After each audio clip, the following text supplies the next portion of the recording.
Hello, and welcome to my presentation, Strengthening Tier 1 ELA Instruction in First Grade. This is my internship project that I will complete at Radix Elementary School in Williamstown, New Jersey. My SMART goal. By the end of my internship, I will improve Tier 1 ELA instruction in first grade by leading grade level meetings and turnkey at least 3 evidence-based literacy strategies across the grade level.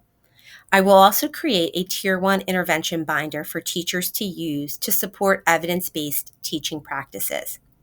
This will result in a 10% increase in the number of students meeting benchmark on end of cycle reading assessments over an 8-week period.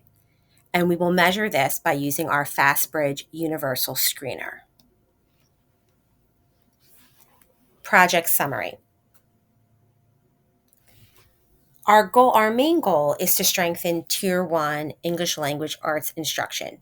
We've noticed some inconsistent strategies being applied across the grade level.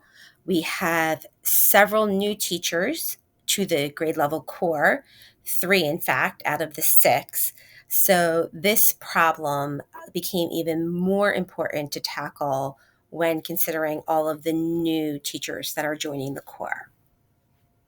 We want to definitely address those inconsistencies in instruction and make sure our teachers have a wide variety of resource-based practices to choose from, which is why I plan on developing a Tier 1 intervention binder for teachers to use as almost like a touchstone when they're struggling with getting a concept across to a student. They can go into the binder and find a resource.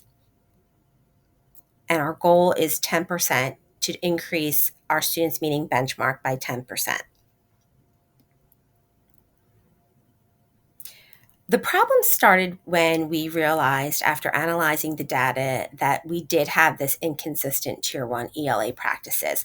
Not every teacher was familiar with practices that they can apply for Tier 1 instruction, and some were waiting until the child made Tier 2 when they were pulled out of the classroom in order to actually start targeting interventions. We have a significant number of students not meeting benchmark, and we have a significant amount of students going into Tier 1 that may not need to necessarily be in Tier 1, but are there because of, again, inconsistent teaching practices or practices that are not based in research or science of reading strategies. And we definitely need stronger collaboration amongst our core, amongst the first grade core, especially with all of the new teachers. Our specific objectives, or my specific objectives, is to lead grade level meetings to improve Tier 1 instruction, to turnkey at least 3 evidence-based strategies. The first one that I will be turnkeying will be late September when we begin introducing our new first grade heart words. My plan is to have a meeting with all of my first grade teachers and to show them how to explicitly teach heart words using phonics patterns and Algonin boxes. This is not, or has not been, consistently applied throughout the grade level. So we feel that starting with this, we may begin to see an increase in our students' heart word fluency, which a heart word is just another fancy term for a sight word. I will be creating this Tier 1 intervention binder that will be separated with tabs, and the tabs will have phonemic awareness, sight words, fluency. We want our students to be able to, those are the 3 main topics that we stress in Tier 1 instruction. My project is aligned with an ELP Standard 4, Curriculum, Instruction, and Assessment, Standard 6, Operations and Professional Capacity, and Standard 7, Professionalism. When I look at NELP Standard 4, Curriculum, Instruction, and Assessment, I look at 4 ways my project will meet this standard. First is by leading grade level PLC meetings with a focus on Tier 1 ELA instruction. And this will also be a great opportunity for my teachers to come back with questions or concerns, or we can brainstorm together different ideas and what's working in one classroom. I will be modeling effective strategies and provide ongoing coaching to teachers. My plan, after speaking with my principal, is to try to get into some classrooms and model effective strategies, or to give teachers an opportunity to come into my classroom to observe me teaching, to develop this Tier 1 intervention binder containing the evidence-based literacy scaffolds, lesson plans, and progress monitoring tools that are aligned not only with the curriculum but with the science of reading. And then to utilize FastBridge Universal Screener data to establish baseline reading levels. Again, all of these things meet NELP Standard 4.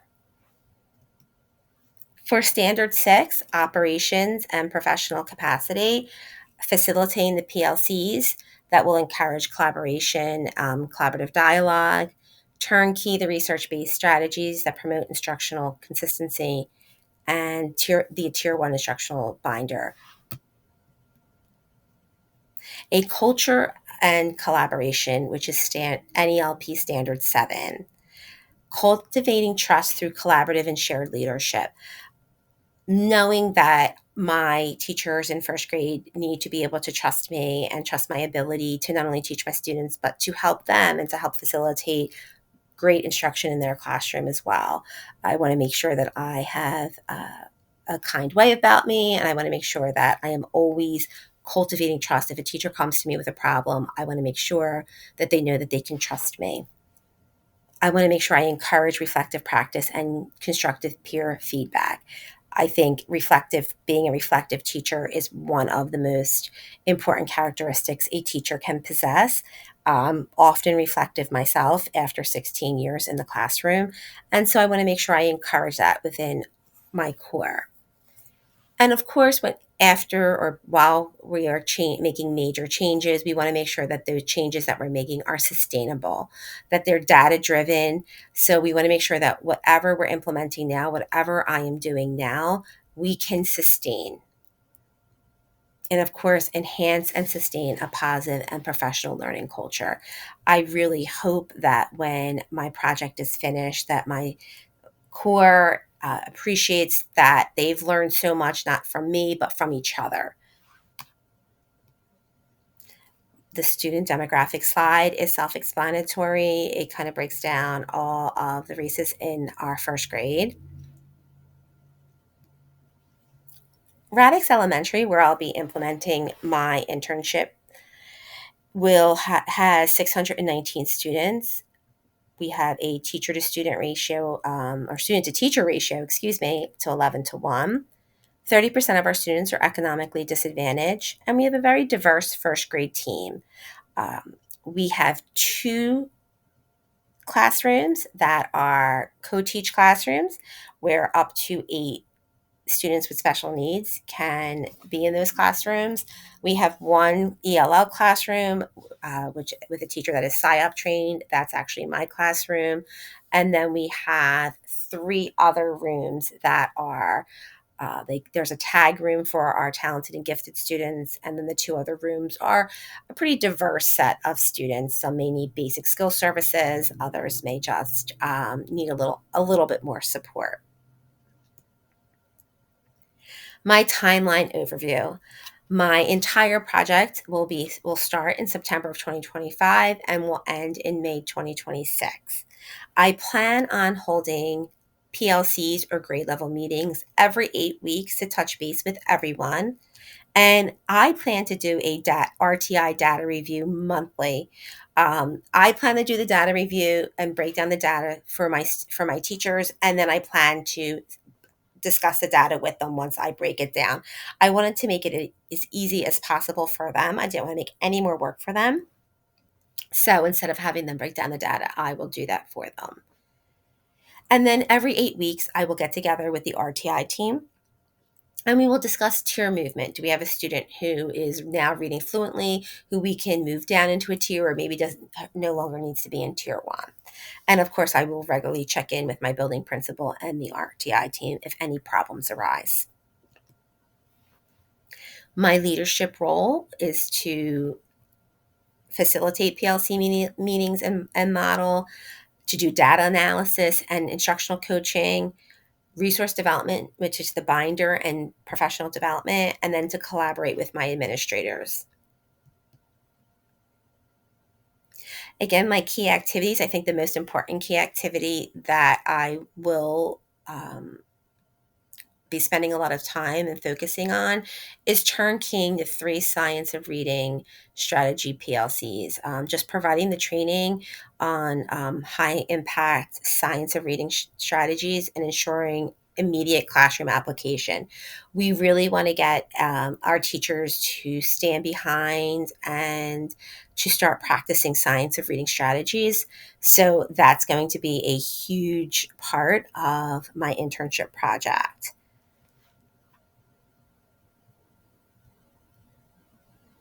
To continue, I think another key piece is the development of the internship binder.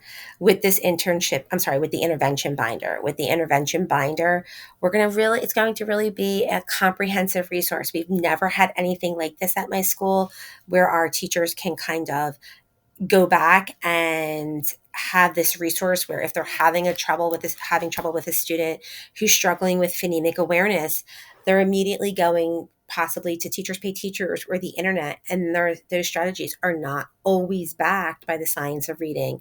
So we want to make sure that all of the strategies that I put into the binder, all of the activities are based in the science of reading. um, the modeling of tier one instructional practices, just demonstrating what effective teaching looks, especially for our newer teachers who are brand new to classrooms. And then providing peer coaching and feedback. I think when we have new teachers in our core, we always offer to help and support, but time doesn't always allow that. And then they feel like they're a burden. And I want to make sure that the newer teachers don't feel that way.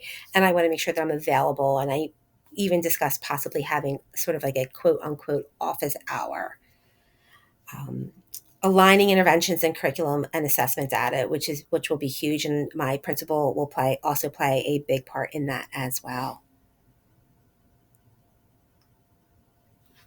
For support and tools, support my field mentor, who's my principal. I'm very fortunate.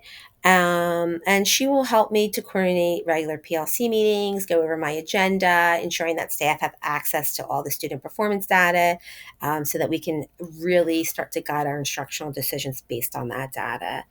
Um, Participating in RTI, the RTI team in the process, they will be a huge support to me. And then, of course, any type of feedback from my principal, the RTI, and from my fellow teachers. Tools, we're going to need FastBridge, which my district has already purchased and we've been using for a few years now. Teacher Chromebooks, because that will help us to that's how we access FastBridge. So, and it will also help us to keep the data in one place on a Google Doc. And of course, the binders and supplies that I will be purchasing to put together the Tier 1 intervention binder.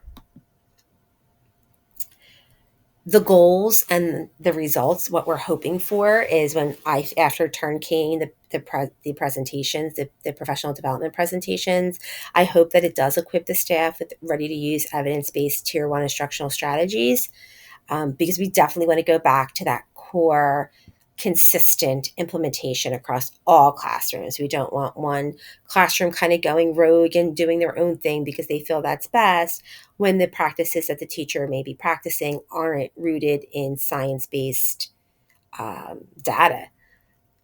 The tier one binder, like I mentioned, just making sure that we have that all organized and then the scaffolds are there, the lesson ideas, progress monitoring tools.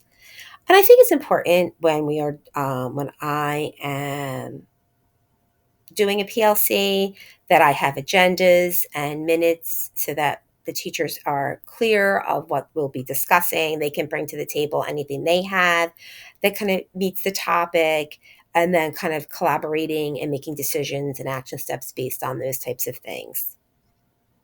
The monthly tier one data sheets, My goal with the data sheets is to track student progress over time and allowing for timely instructional adjustments and targeted interventions.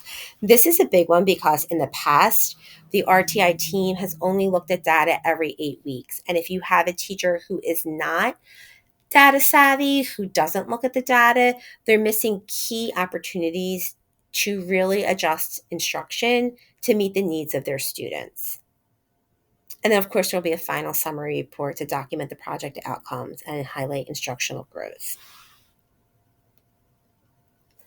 Our goal with any big change is sustainable change. So we want to build sustainable collaborative systems. I want to promote equity through strong tier one practices, empower teachers, and support long term student achievement. We want to stop having our students bounce around tiers from tier one to tier two to tier one. We want to give them quality tier instruction so that they have the tools to find success. Thank you so much for listening to my presentation, and I look forward to sharing the results.